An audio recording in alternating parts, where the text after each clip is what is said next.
Todos tenemos un cuñado que lo sabe todo sobre coches, y sobre fútbol, y sobre negocios, y sobre mujeres, y que sabe cosas que nadie más sabe, y te da consejos lapidarios como ese de echa gasolina por la mañana que entran más litros. Vamos a ver algunas de esas leyendas urbanas de cuñados, en su mayoría falsos mitos. Bienvenidos a Garaje Hermético. Enciérrate con nosotros.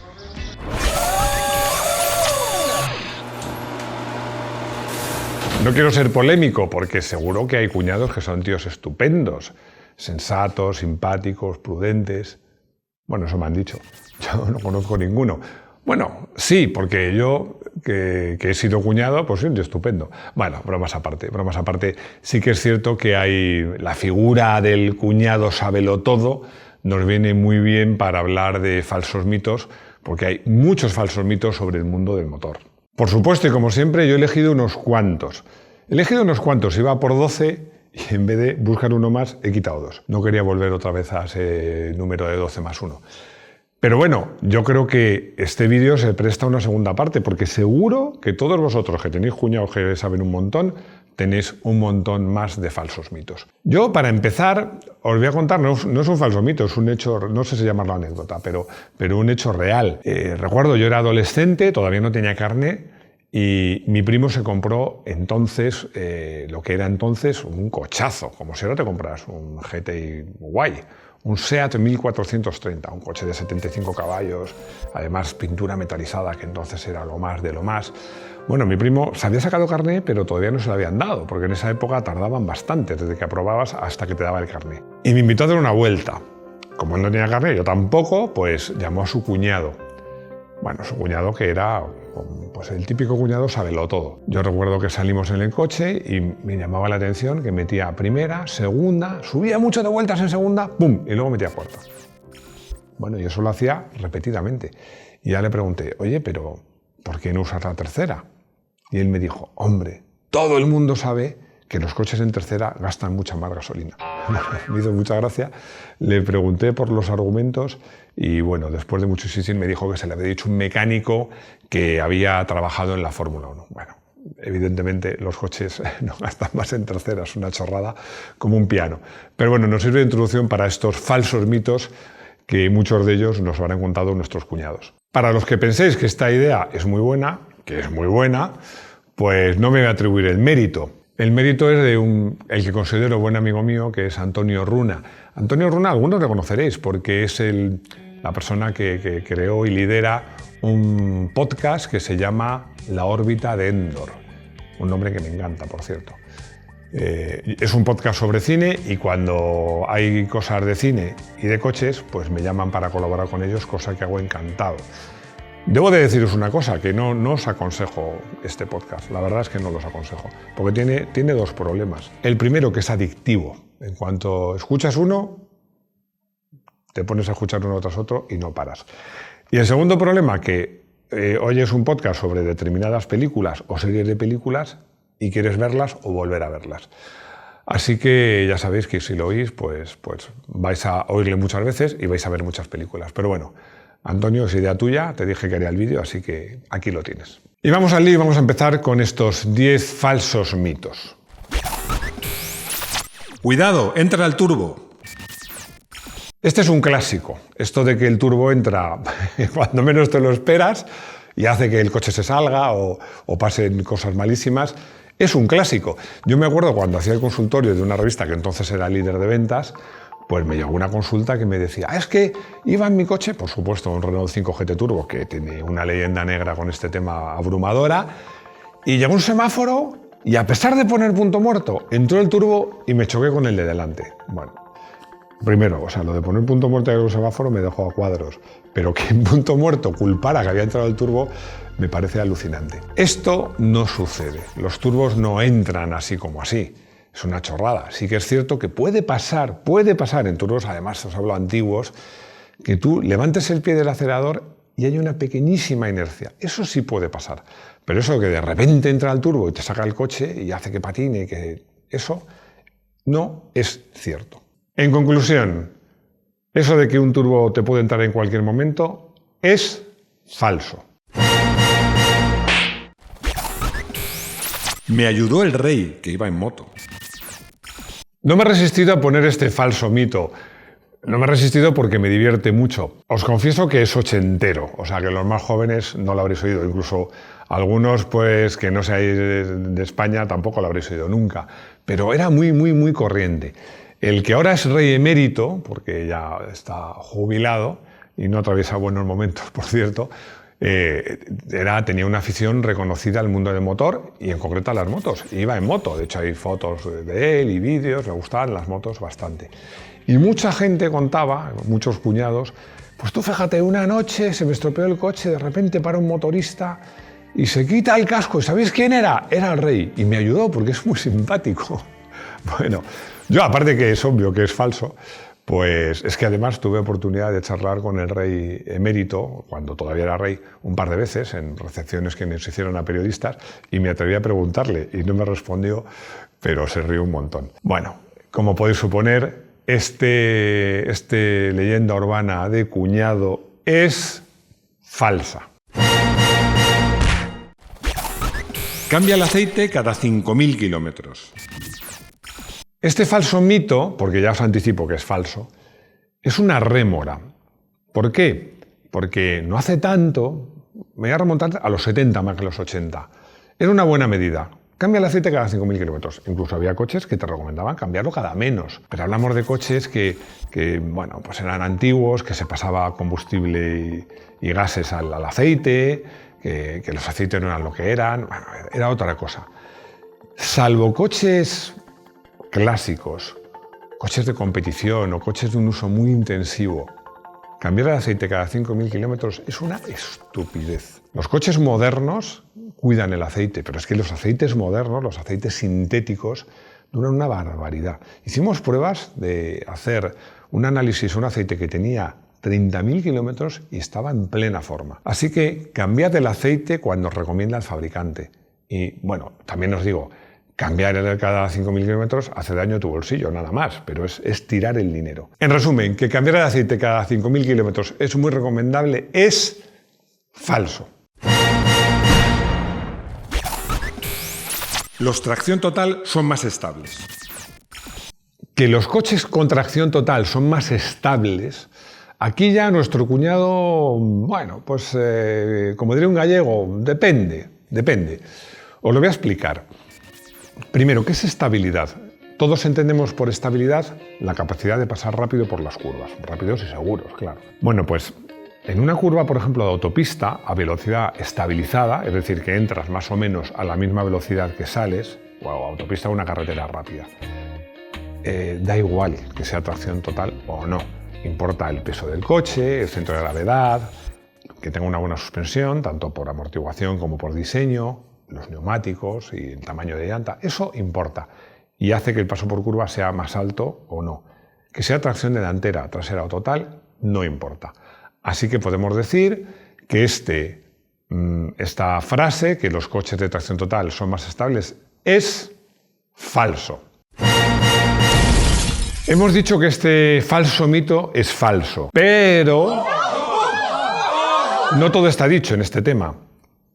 Muy sencillo, el motivo es muy sencillo, porque curvas que entremos a la velocidad que salimos, hay muchas o pocas, pero hay muchos más tipos de curvas. Hay curvas de las que salimos acelerando. Y en este caso, la tracción total sí es una ventaja. No digamos ya si está lloviendo o si el firme es deslizante, sea tierra, nieve o lo que sea. Y en este caso, en estos casos, que hay muchas curvas, insisto, en las que frenamos, entramos en la curva y luego aceleramos, un coche de tracción total sí es más estable. Pero para explicaros por qué, voy a recurrir a mi amigo Can, es otro Can, este Can es ingeniero, y a la pizarra. Para explicaros esto, me la ha traído Rodrigo, a mi amiga la pizarra, y os he hecho aquí un dibujito. Este dibujito se llama, lo voy a poner aquí, que queda más profesional, círculo de Cam. ¿Y qué es? Bueno, pues esta es la huella del neumático, la he dibujado lo mejor que he podido, es un neumático bastante ancho. Aquí os he dibujado la huella del neumático, y este círculo representa el límite de adherencia.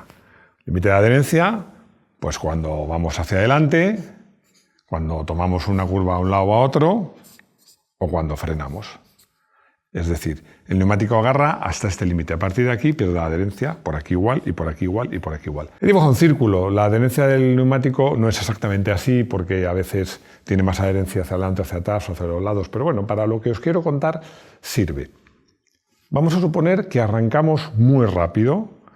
Bueno, primero vamos a suponer que arrancamos lento. Entonces utilizamos esta adherencia del neumático. No pasa nada, el coche arranca y ya está. Arrancamos, aceleramos más. Utilizamos esta adherencia del neumático. Nos mantenemos dentro del límite de adherencia. ¿Qué pasa si no salimos de aquí? Hemos superado el límite de adherencia y el coche, las ruedas patinan. Lo mismo pasa para el otro lado. ¿Qué pasa si tomamos una curva a una velocidad moderada? Bueno, pues llegamos hasta aquí, estamos dentro del límite de adherencia. Si la tomamos muy rápido, un poco más rápido, llegamos hasta aquí. Pero estamos dentro del límite de adherencia. Podemos llegar al límite y si lo superamos, empezamos a deslizar. Todo esto os estoy hablando si aceleramos o giramos. Pero ¿qué pasa cuando hacemos las dos cosas a la vez? Los que habéis estudiado física de pequeñitos os acordaréis de las resultantes. Es decir, si nosotros aceleramos y a la vez giramos, pues la adherencia que utilizamos es toda esta. Como veis, nos acercamos más al límite. Pero ¿qué pasa si aceleramos bastante y además giramos bastante?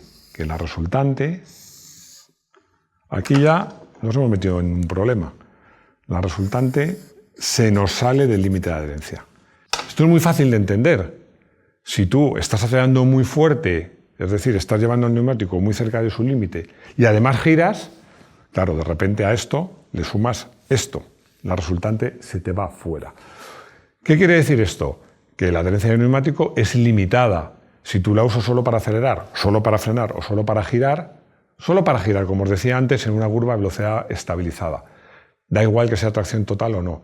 Pero en el momento en que tú aceleres, el repartir esta tracción, esta necesidad de tracción entre las cuatro ruedas, te permite mantenerte dentro del límite. En definitiva, que un coche de tracción total, en curvas donde requiera salir con una buena aceleración o el firme sea deslizante, en este caso, este mito o este consejo no es este consejo. Esta afirmación de que los coches de tracción total son más estables es verdadero. En bajada, pon punto muerto. Esta práctica de poner el punto muerto en las bajadas para ahorrar combustible es una estupidez. ¿Por qué?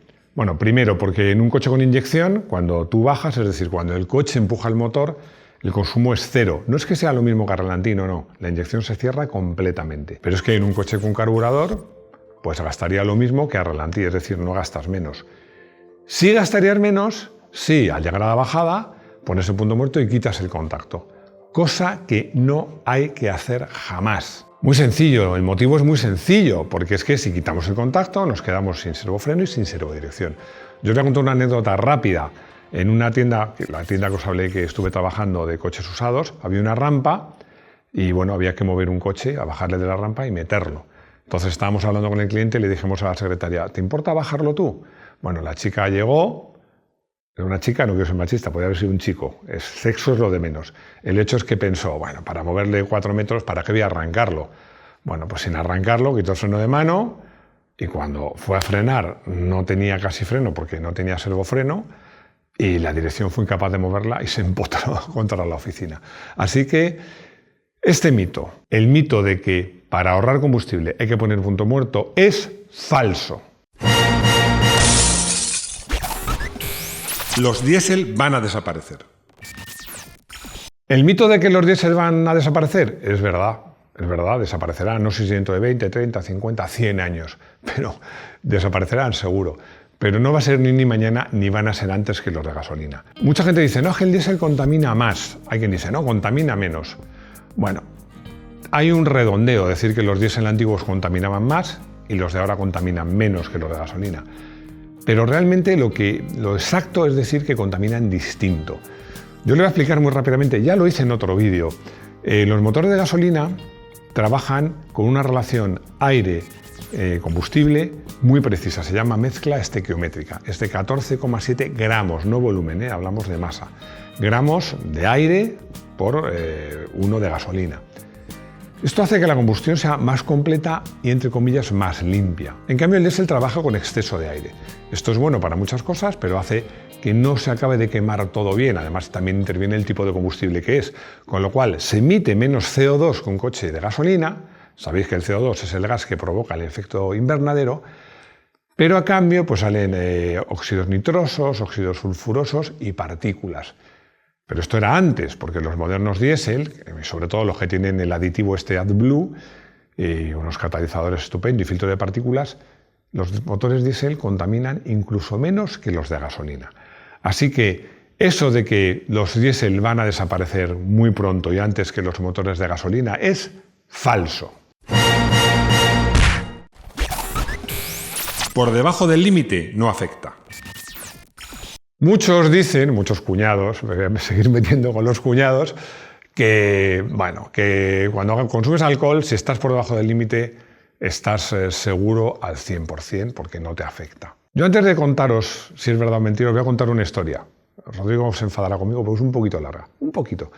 Hicimos una prueba, yo dirigía entonces la revista Coche Actual, cogimos a 14 personas, y, pedimos que hicieran un recorrido de habilidad, aunque cronometrábamos, y luego pues hicimos que fueran bebiendo, fuimos a tomar un aperitivo, comer, cenar. Bueno, los que organizábamos todo no bebíamos ni una gota, pero bueno, pues todos bebieron un montón.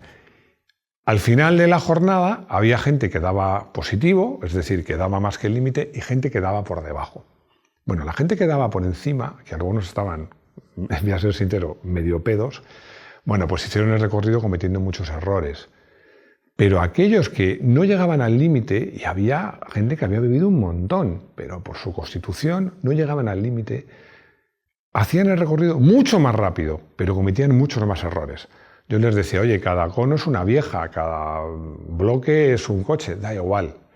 Eso se llama, aquí en España se le dice tener el puntito. Vamos a ver, el alcohol es malo desde la primera copa. Desde la primera copa. Sobre todo cuando no lo notas, porque cuando estás completamente borracho, que vas trastabillando y te tropezando, bueno, coges el coche y te vas a estrellar en cuanto arranques. Pero no, esa sensación que da el alcohol, sobre todo, me voy a meter aquí con la gente joven, que por su carácter es un poco más así, que te hace sentir que eres el mejor piloto del mundo y te da ahí bueno, soy la leche, soy buenísimo, y en cambio te ha afectado, es la más peligrosa. Yo os puedo decir lo que hago yo si voy en coche, pues me permito durante la comida tomarme una copa. Una copa de vino durante la comida, no un whisky al final, una copa. Si voy en moto, cero absoluto, cero, no pruebo el alcohol. El alcohol es malo desde la primera copa. Así que esta historia de que el alcohol no influye si estamos debajo del límite legal es falsa. Los automáticos gastan más. Esto de lo que los coches automáticos gastan más es una rémora del pasado. Esto era cierto antes, cuando los coches automáticos tenían convertidor de par. Bueno, y algunos lo siguen teniendo. Lo que pasa es que ahora son más modernos, se desconectan con el coche parado o se para el motor, no tienen arrastre, en fin, no quiero entrar en tecnicismos. El hecho cierto es que los coches automáticos modernos, la mayor parte de ellos, no solo no gastan más, sino que gastan menos. Así que esta afirmación es completamente falsa. Si llenas por la mañana, entra más gasolina. Bueno, esto a mí me lo ha dicho mucha gente. No, mejor llenar por la mañana porque como hace más frío, la densidad de la gasolina es más densa y te entra más. Bueno, te entra más energía por litro. Esto es una chorrada. Sí que es cierto, por supuesto, que a la gasolina le afecta la temperatura como a todos los líquidos y sólidos y gases y todo. Y varía su volumen, pero lo hace muy poco. Claro, esto tiene una lógica, esto arranca porque sí que es cierto que cuando una gasolinera va a llenar sus tanques, que son decenas de miles de litros, sí que se tiene en cuenta la temperatura, porque la variación es muy baja, pero cuando estás hablando de diferencias de temperatura muy altas o de muchísimos litros, sí es perceptible. Pero vamos, en el caso que nos ocupa, llenar el depósito, que un depósito medio tiene entre 50 y 60 litros, por la mañana o por la tarde, que va a haber como mucho 10 grados de diferencia, esto es completamente falso. La gasolina de marca blanca estropea el motor. Seguimos con temas de gasolinas, sobre todo de gasolinas, que más que de diésel, de gasóleo, que se dice que los combustibles de marca blanca son peores y estropean el motor. No es cierto. En España, pero en casi todos los países, la distribuidora de gasolinas, las gasolinas son todas iguales. Es que a veces es exactamente la misma. La diferencia son los aditivos que le ponen. Yo nunca he visto poner aditivos en una gasolinera a la gasolina que le traen. Pero bueno, doy por sentado que las marcas no mienten y que esas gasolinas de determinadas marcas tienen aditivos. ¿Que son un poquito mejores? Bueno, quizás, pero que estropean un motor, desde luego que no. Si una gasolina concreta estropeara un motor, como podéis imaginar, no estaría homologada para su consumo. Así que, tranquilos, que la gasolina de marca blanca estropea el motor es completamente falso. Bueno, después de decir que es falso, Rodrigo me comenta que en Chile, bueno, y pasa en Chile, y pasa en España, y pasa en todas partes, que hay gasolineras, bueno, pues que no son muy honestas, que añaden agua u otros líquidos, o que no limpian bien los depósitos. Por supuesto, eso puede pasar, pero os digo una cosa, es más difícil que pase en una gasolinera de marca blanca, donde hay un consumo y una rotación de combustible muy alta. Así que eso sí lo comentamos en alguna ocasión. Echad combustible en gasolineras de confianza y, ante la duda, pues en aquellas que sepamos que hay una renovación bastante frecuente. Bueno, para terminar, estas, como os decía, son algunas de las leyendas urbanas de cuñados o falsos mitos que se nos han ocurrido. Tengo algunas más, pero seguro que vosotros tenéis muchas más y me interesan. Así que, por favor, ya sea en comentarios, por correo, los comentarios es lo más cómodo. Hacérnosla llegar, porque yo creo que este vídeo merece una segunda parte. Y sobre todo si tenéis anécdotas de vuestros cuñados. Y llegamos a la sección de coche del día, que me viene un poco por las ramas, porque he elegido, os voy a hacer una propuesta, un coche deportivo pero práctico, que tiene unas prestaciones razonables y un buen comportamiento deportivo, y que se puede encontrar con no muchos años y menos de 100.000 kilómetros por 5.000 euros. ¿A que suena apetecible? Bueno, pues ese coche existe. Bueno, existe más de uno, pero a mí este me gusta mucho, que es el Alfa Romeo GT 1.9 GTD, el turbodiesel de 150 caballos. En torno al año 2006, 2008, los hay más nuevos. Bueno, este es un coche, a mí me parece bonito, me parece francamente bonito, es un Alfa Romeo. Es tracción delantera, pero el tren delantero está muy bien resuelto, o sea, el coche es muy ágil, va muy bien. Es práctico porque es 4 plazas y es un coche que, como os decía, como este tipo de coches, tanto los coupés como los Alfa Romeo, y muchas veces injustamente, porque este coche y este motor son muy fiables, pues no se cotizan mucho, es un coche que se puede encontrar en el entorno de los 5.000 euros. A mí me parece una buena compra y por eso lo he elegido como coche del día. Llegamos al consultorio y Berto, supongo que no es Berto Romero, que para los que no lo conozcáis es un famoso actor y presentador español, nos dice, lo leo rápido: tengo 24 años y quiero comprar mi primera moto para el carné A2. Sabéis que el carné A2 es el que te permite llevar motos modestas, digámoslo así, hasta 125. Ante esta situación se me presentan dos opciones: comprar una moto actual de media cilindrada, 400 o 500, o una Montesa Impala 175 que tiene 55 años, que lleva 30 parada y que era de mi padre y que tiene mucho valor sentimental para mí. ¿Qué me recomienda? ¿Restaurar una moto antigua o comprarme una nueva? Mi idea es usarla por ciudad y hacer salidas por carreteras de montaña. Bueno, Berto, está clarísimo, clarísimo. Si vas a usar la moto con frecuencia, olvídate de la clásica, olvídate. Mira, las motos clásicas o los coches, pero las motos de esta época todavía más. Molan mucho, son muy bonitas, tienen encanto, pero son un petardo de motos. Hay que arrancarlas con el pie, arrancan fatal. Tienes que echarle mezcla, son incómodas, no son estables. O sea, está muy bien para darse una vuelta un fin de semana por la montaña, pero te aseguro que si la restauras, aparte que es mucho menos fiable que una moderna, si la restauras y la usas a diario, vamos, yo te auguro que antes de 2 meses estar de la clásica hasta el moño. Así que nada, moto nueva. Para usar todos los días, moto nueva. Y eso sí, oye, tú mismo restauras la clásica poco a poco y te la quedas, porque si la tienes cariño, sin prisas, pues la puedes usar de vez en cuando. Gabriel Gustavo Ramón nos hace una pregunta que me hace gracia porque lleva implícita la respuesta, la voy a leer. ¿Qué opináis del downsizing? Tengo un Ford Tourneo Courier 1.0 EcoBoost de 3 años con casi 250.000 kilómetros que va por su tercer mantenimiento y me ha dado 0 problemas. Pues te respondes tú solo, macho. O sea, la prueba de que el downsizing funciona eres tú y tu coche. Por supuesto que interesa. O sea, A los muy aficionados nos gusta, nos atrae un coche, yo qué sé, un Porsche, aunque no sea turbo, o un Nissan Z con un motor de casi 4 litros, que gordo, que suene, que mole, pero eso es una cosa. Pero que el Volkswagen Engine es una tecnología muy interesante, es otra.